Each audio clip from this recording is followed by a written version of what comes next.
Ok, vamos ler mais um aqui. Cite os tipos de memória utilizadas em um PC, um computador, para compor a hierarquia de memória e o papel de cada uma delas. Dê uma estimativa da ordem de grandeza típica dessas memórias nos tempos atuais, dando exemplos práticos. Os tempos atuais aqui para mim, tá? Eu estou no ano de 2023 gravando esse vídeo, então os tempos atuais para mim são esses. Então vamos lá. Num computador, um PC, né? Meu notebook aqui, por exemplo. Quais são as memórias usadas que compõem a hierarquia? Tá? No topo da hierarquia, a gente tem os registradores. Os registradores, eles estão dentro do processador, né, fabricado junto com o processador, servem para propósitos gerais específicos para o funcionamento do processador. Eles guardam os dados que estão sendo processados. Na questão anterior eu comentei sobre isso, qualquer coisa voltem na questão 4. Estimativa da ordem de grandeza. Então aqui a ordem de grandeza desse tipo de memória são de poucos bytes, tá? Poucos bytes. A gente viu que nos microcontroladores, né? A gente pode ter 1 byte, por exemplo. A gente viu exemplo de microcontroladores de 8 bits. Mas a gente pode ter de 2 bytes também. Por exemplo, um processador 8086, que trabalha com registradores de 2 bytes.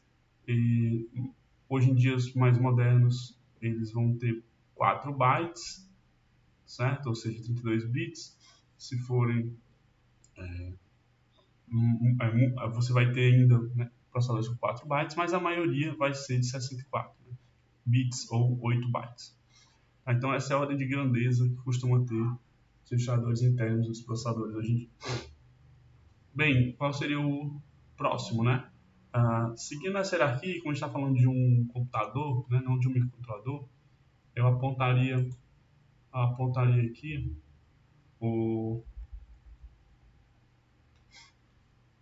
a memória cache, né? Memória cache, certo? No computador a gente teria a memória cache. A tecnologia usada para a memória cache é SRAM, certo? Estática. E a gente vai ter ordens de grandezas que variam ali do nível, né? Você vai ter o nível L1, L2 e L3. Quanto menor o número aqui, né? O L1, por exemplo, você vai ter uma memória, uma capacidade menor. O L2 uma capacidade um pouquinho maior que a L1 e a L3 uma capacidade maior do que a L2. Você tem essa hierarquia. Tá? Somando tudo, né, hoje em dia a gente vai ter uma ordem de grandeza de poucos megabytes, certo? Poucos megabytes. Então, dependendo do computador, isso vai variar bastante, tá? Mas alguns megabytes. Tá? Você pode fazer um teste, olhar na sua máquina, né, no seu notebook, quantos megabytes você tem de cache. Tá? Por exemplo, eu gosto de usar esse programinha aqui, CPU-Z. Deixa eu botar aqui na tela para vocês verem. Esse programinha, ele tá abrindo aqui. Ele me dá informações do meu hardware, né? Então vou aqui fazer um raio-x no meu hardware para vocês verem aqui. A gente vai ver que, no meu caso, né, um computador razoável. Não é o top de linha não, mas vai servir de exemplo aqui. Aí a gente vai ver quanto tem de cada nível de cache, certo? Então vamos lá. Aqui, deixa eu dar um zoom. A gente tem aqui informações da minha máquina, é um Intel Core i5, certo? Tem aqui a especificação mais detalhada dele e aqui as informações de cache. Então eu tenho uma cache L1 que é dividida em dados e instrução, tá? Isso é interessante também te lembrar, porque você tem essa separação apenas no nível 1. Então você separa aqui a memória que guarda apenas dados e outra memória que guarda apenas as instruções que estão sendo executadas pelo processador. Então a gente tem aqui 4 blocos de 32 KB de L1 de dados, 4 blocos de 4 KB de L1 de instrução a gente tem 4 blocos de 256 KB de L2 e um blocozinho de 6 MB de L3. Tá? Então, juntando tudo, né, dá poucos megabytes, tá vendo? Pode ser mais que isso, claro. Como eu falei, meu computador aqui é um computador pessoal razoável, não é nenhum top de linha. Então, tá aqui.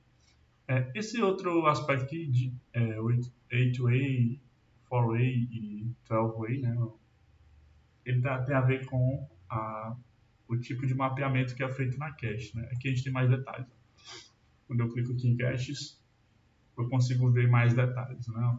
Por exemplo, a minha cache L1 de dados, ela é associativa por conjunto de 8 vias, tá? Com um tamanho de linha de 64 bytes.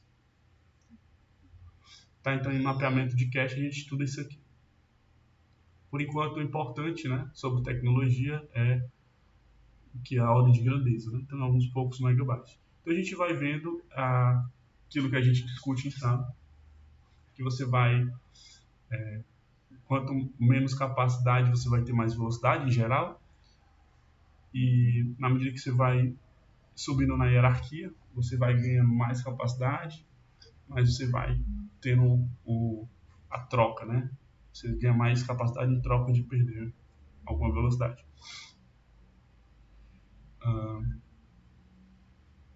Então, qual seria a próxima, né? Depois da memória RAM, na hierarquia aqui.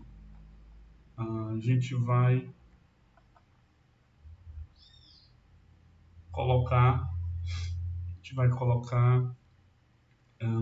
vamos botar aqui em paralelo, assim, porque não vou dizer que está exatamente fazendo parte da hierarquia no sentido que a gente discute em sala, que seria uma memória ROM, certo? Que contém a BIOS.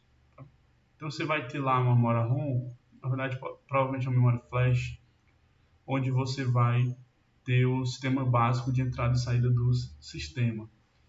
Então você vai ter também ali alguma capacidade pequena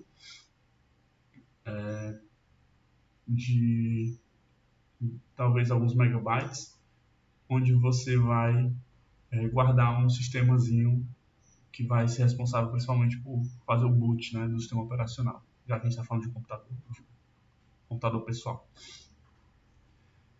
Então, continuando, a gente teria depois, né, da memória SRAM, a gente teria a DRAM, né? A gente teria a nossa memória principal, né? Nossa memória de trabalho, que hoje se usa a tecnologia DRAM, que é a RAM dinâmica, é aquela que tem necessidade de refresh para manter os dados, né? E a ordem de grandeza hoje em dia são de alguns, né? Alguns poucos também gigabytes, né? Uns poucos gigabytes, tá? Então eu diria aqui que 8 gigabytes, certo? 16 gigabytes são valores plausíveis aqui para os computadores modernos. Como essas memórias são num computador desktop, por exemplo, né? Ou até mesmo no notebook, você tem capacidade de expandir, né, essas memórias, colocar novos bits de memória expandindo a capacidade. Beleza, depois, até então, essas duas aqui são memórias de trabalho, né, a cache, a principal, são voláteis. Aí a gente vai vir para a parte de armazenamento permanente, né, armazenamento não volátil. Então, eu vou colocar aqui os nossos discos, né, de armazenamento em massa. Então, eu vou chamar de memória secundária aqui. Memória secundária, tá? São nossas memórias de armazenamento de massa, ou seja, de grande quantidade de dados. Hoje a gente costuma usar tecnologias como o disco rígido ainda e o disco de o dispositivo de estado sólido, né? O SSD. Independente de qual dos dois você use, você vai ter algumas centenas, né, de gigabytes. Se você chegar Se você estiver usando um HD, você pode chegar em terabytes, certo? Você pode a terabytes. Você pode ter aí 1 tera ou mais de armazenamento em um HD. No SSD hoje em dia é mais difícil, tá? Mais difícil. Então, essa seria o último estágio. A gente poderia acrescentar ainda as memórias de armazenamento externo, né? De armazenamento externo, como por exemplo dispositivos de armazenamento externo, né? Hoje já se usou CD-ROM, já hoje em dia não se usa muito praticamente, já se usou muito DVD-ROM, né? Blu-ray, né? São todas tecnologias que usam disco, né? Compacto, onde você consegue você consegue guardar dados de forma massiva, permanente, né? E aí só vai aumentando aqui a capacidade, né? Então você vai ter aqui também de alguns megabytes, algumas centenas de megabytes, né? Até alguns poucos gigabytes. E o Blu-ray hoje, eu não sei quanto um Blu-ray hoje em dia é capaz de armazenar, mas eu com certeza aqui algumas dezenas de gigabytes, né? Então é isso. Quando chegou na era do Blu-ray aqui, meio que isso aqui ficou meio distante de mim, né? Isso aqui eu usava bastante, mas hoje em dia é muito difícil você usar esses dispositivos de disco, né, para armazenamento, assim, num computador normal, né? Meu notebook não tem nem entrada para isso. Então, eu acabei parando de acompanhar essa evolução um pouco quando chegou nessa era aqui. Uh, e é isso, né? A gente ainda tem também fitas magnéticas, né? Não costuma ser usado. Como ele falou de um PC, né? Ninguém usa uma fita magnética em um PC, mas em um computador pessoal, né? Mas se você for pensar aí em grandes centros de dados que vão fazer armazenamento de grande volume de dados, se usa também fitas magnéticas e aí você vai ter vários terabytes de capacidade em uma fita magnética, um dispositivo com maior densidade, né, de armazenamento. Então, eu acho que isso é suficiente, acho que aqui encerra, tá? Então essa foi a questão 5.